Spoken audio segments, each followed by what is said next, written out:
On the Isle of Mull in Scotland, an old stone cottage stood alone amid rolling green meadows. The sea whispered to the wind as low mist clung to the moss-covered roof. The world around it seemed forgotten, untouched by time. Though the cottage was small, it was warm enough for two weary souls seeking refuge. Catherine sat by the window. The salty air filled her lungs, replacing the sterile hospital scents that had haunted her for months. Her body felt lighter, not because her burden had lifted, but because she had learned to let go of many things. She wore William's wool sweater. It was slightly too big but warm and full of memories. In the hearth, a fire still flickered. William broke the silence with a gentle hiss of a boiling kettle. He brewed herbal tea and poured it into a chipped ceramic cup. He did not ask if Catherine wanted tea. He simply knew. He knew every subtle change in her breath. They did not speak for almost half an hour. They simply sat, just being present. Between two people who understood each other so deeply, silence itself became conversation. Then, Catherine's voice broke softly, like a leaf falling in the wind. "Will, are you afraid?" William slowly turned to her. "Afraid of losing you?" "Very much. But more afraid that I won't love you enough with the time we have left." He grasped Catherine's hand. Cold and fragile, yet still holding tight to his. "Sometimes I want to be angry," Catherine continued. "Not because of this illness, but because the world keeps spinning as if nothing has changed. People still write about gowns and protocols. Meanwhile I am here, learning to accept that I might not see our children grow up." William took a deep breath. "They will see you in every autumn leaf. In every mirror. In every hug I give. They will remember you without having to hear the story over and over." The first tear slipped down Catherine's cheek. She did not hide it.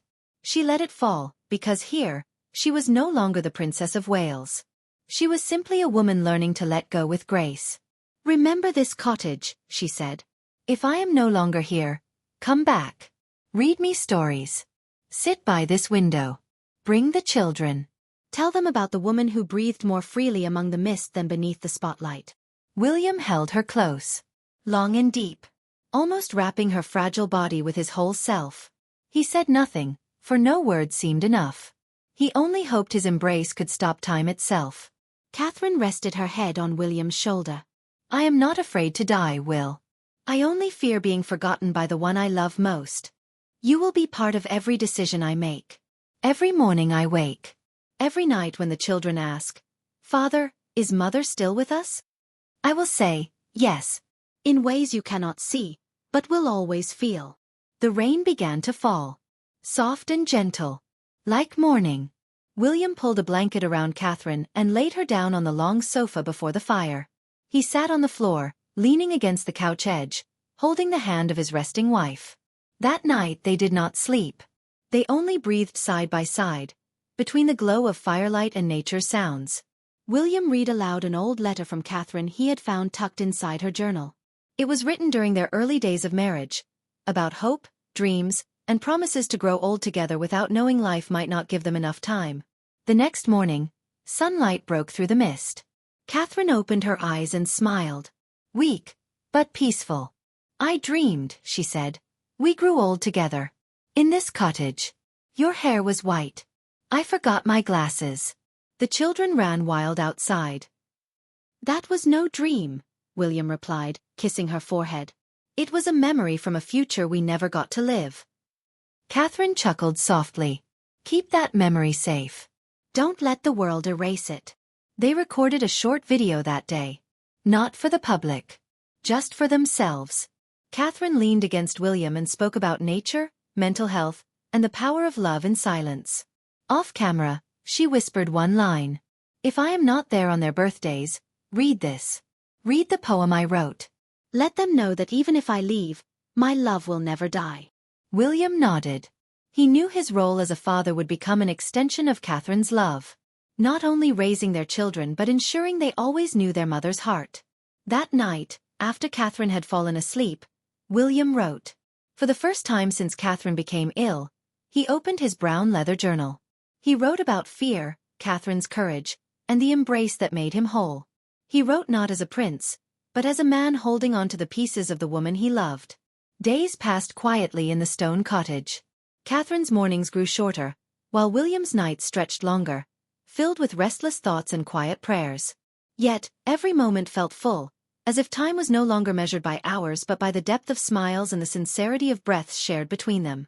One late afternoon, Catherine invited William outside the cottage. The sea breeze teased their hair gently, carrying the scent of salt and wildflowers. In her hands was a small book filled with poems she had written throughout her treatment. Her voice was soft but steady as she read aloud one of her favorite verses. "If one day I no longer say your name, it is not because I have forgotten, but because I have become part of everything that calls you without sound." William's composure broke for the first time in days. Tears streamed freely down his face as he allowed himself to grieve openly. A grief so raw and honest it filled the quiet spaces between the crashing waves. As night fell, the two sat together in silence, their souls reluctant to awaken the world from its gentlest dream. Wrapped in each other's presence, they shared an unspoken understanding of what was to come and what would remain. The seasons turned, years slipping quietly by. Spring arrived like a promise kept. Outside the cottage, a young tree, planted by Catherine before her illness, now grew strong and steady. William returned with their children, George, Charlotte, and Louis, bundled in warm jackets and sturdy boots. Together, they made their way along the rocky path to the place that once witnessed their parents' quiet love. In their hands was a letter. A letter from Catherine, unopened until now. The day marked William and Catherine's 20th wedding anniversary. A milestone Catherine had long prepared for, even though she could not be there. Within the letter, Catherine wrote, "If you are reading this, it means I am no longer physically present. But believe me, I am in every one of your laughs, in every gaze at the evening sky, in every hug you give your father. Do not fear living fully. Do not fear loss, because true love never truly disappears." George's voice trembled as he read the letter aloud. Charlotte held tight to Louis's hand, as he struggled to hide his tears.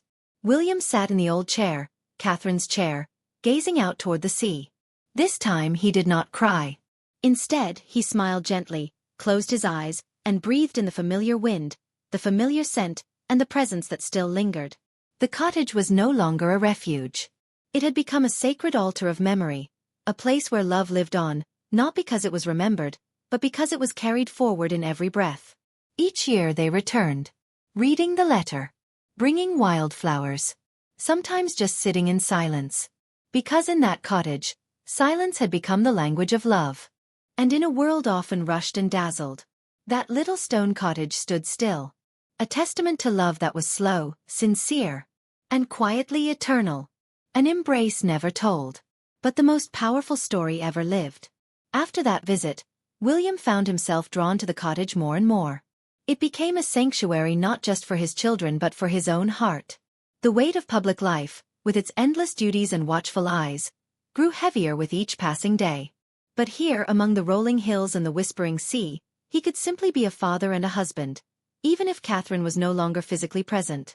At night, William would often sit by the fireplace, clutching Catherine's sweater or the small book of poems she had left behind. He read her words aloud, feeling as if her voice echoed softly in the room. Those poems were not just lines of verse, they were fragments of her soul, a testament to her resilience and love. His children grew older, each carrying pieces of Catherine within their smiles, their laughter, and their quiet moments of reflection. George showed the courage of his mother, Charlotte inherited her kindness, and little Louis held her adventurous spirit. William saw them as living reminders that Catherine's love was never truly gone. One evening, William stood by the window looking out at the sea. The sky was painted with hues of orange and pink, the sun setting behind the distant hills. He whispered a prayer, a simple plea for strength and peace, not just for himself but for his children. Though the pain of loss was deep, William learned that love could transcend absence. It could live in the gentle breeze, in the memories held tight, and in every act of kindness passed on. The cottage stood silent witness to all of it, a place where grief and hope intertwined, where a love so profound had quietly shaped a family's destiny. Years later, the cottage remained a cherished refuge for the family. It was where birthdays were celebrated quietly, where stories of Catherine's laughter and strength were passed down like treasured heirlooms. William taught his children to find comfort in the memories and to honor their mother's spirit through their actions and choices. One crisp autumn afternoon, William took George, Charlotte, and Lewis for a walk along the rocky shore near the cottage. The children collected wildflowers and pebbles, their laughter mingling with the gentle crash of waves. William watched them with a heart full of bittersweet pride. As they sat on a weathered stone bench overlooking the sea, William shared stories of Catherine's love for the land and the sea, of her poetry and her quiet courage. The children listened intently, their eyes shining with understanding and reverence. Before they left, William knelt by the young tree Catherine had planted. He touched its rough bark gently and whispered words of gratitude and hope. The tree had grown tall and strong, a living symbol of a love that continued to grow beyond the boundaries of time and loss.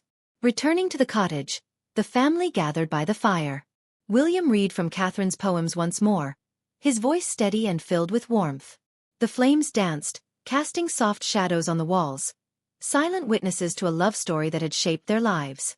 Though Catherine was gone, her presence was woven into every corner of the cottage, every smile of her children, and every quiet moment shared. The legacy of her love lived on, not in grand gestures or public acclaim, but in the simple, enduring embrace of family.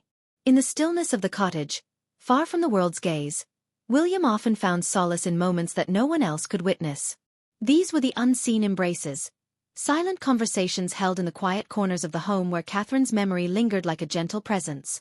He would sit by the window where Catherine once sat, tracing the outline of her favorite cup or running his fingers over the worn pages of her poetry book. In these moments, the ache of absence was tempered by the warmth of enduring love. William sometimes spoke aloud to her, sharing the small details of daily life, the children's triumphs and struggles, and his own fears and hopes. Though Catherine could no longer answer, he felt her listening, her love wrapping around him like the soft wool sweater he still wore. The cottage itself seemed alive with memories. The scent of wildflowers, the creak of the old wooden floorboards, the flicker of the firelight, all whispered stories of a love that refused to fade. Though the world outside moved on, in this quiet place, love remained unbroken. It was an embrace that needed no words, no witness. Only two hearts intertwined beyond time and space. Time carried them gently through seasons of healing and growth. The children blossomed under William's steady care, their mother's strength shining through each step they took. The cottage, once a place of quiet sorrow, gradually became a sanctuary of hope. Spring brought vibrant blooms that carpeted the fields around the stone walls. Summer evenings were filled with laughter and stories shared beneath a sky full of stars. Autumn painted the landscape in gold and crimson, mirroring the deep love that warmed the family's hearts even as leaves fell. William found peace in rituals small and sacred, lighting candles in the evening, tending the garden Catherine loved, reading poetry aloud by the fire. Each act was a thread weaving their past and present together, a testament to a love that refused to be extinguished. Though grief never fully left, it softened into a companion, a quiet reminder of loss that made room for gratitude, resilience, and the enduring power of family.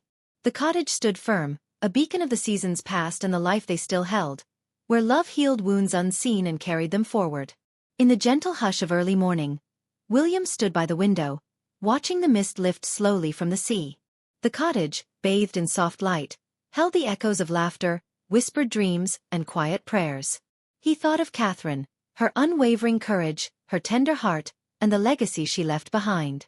Though her physical presence was gone, her spirit remained a steady beacon guiding them all.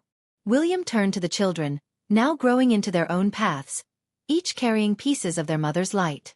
He promised himself to keep Catherine's memory alive, not as a shadow of sadness, but as a source of strength and inspiration. Each day was a gift, a chance to love, to remember, and to build a future rooted in the enduring embrace of family. The stone cottage on the Isle of Mull stood silent but steadfast, holding their stories within its walls. And in the quiet moments between heartbeats, love whispered on, eternal, unyielding, and full of promise. Years folded into one another like the gentle waves lapping at the shores of Mull. The children's footsteps grew lighter, their voices richer with the wisdom passed down through stories told beside the hearth. William, though older and marked by time, carried Catherine's love as his greatest strength. The cottage remained their sanctuary, a place where grief and joy intertwined, where absence made love grow deeper, not smaller. Here, memories were not just relics but living threads woven into the fabric of every day. Visitors sometimes came, drawn by tales of the quiet family who loved fiercely beyond sight. But the true magic of the cottage was found in the stillness, in the unspoken embrace shared between souls bound by love. William would often stand outside at dusk, watching the sun dip below the horizon, feeling Catherine's presence in the cool breeze, in the scent of wildflowers, in the heartbeat of the earth beneath his feet.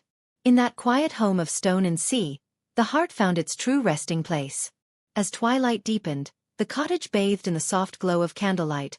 William sat alone by the window, reflecting on the journey that had brought them here. Each memory of Catherine was a gentle pulse, a rhythm that kept his heart beating steady despite the emptiness left behind. He thought of the embrace they shared, that silent moment in the cottage when words failed but love spoke loudest. It was a bond that transcended time and space, an unbroken thread weaving their souls together even beyond the final breath. Though Catherine was no longer by his side, William carried her with him everywhere. In the laughter of their children, in the whisper of the wind, in the quiet corners of the cottage that held their story. In this endless embrace, love was not lost. It was transformed, eternal and unyielding. The cottage stood still as the world turned, a silent guardian of a love story that would never fade. Many years later, the children had grown into adults, carrying their mother's kindness and strength in their hearts. They returned often to the cottage on the Isle of Mull, bringing with them families of their own. The house brimmed with new laughter and life, yet always held the quiet reverence for the woman who had shaped their souls. William watched his grandchildren play among the wildflowers Catherine once loved. He told them stories not of royalty or fame, but of love, courage, and quiet resilience.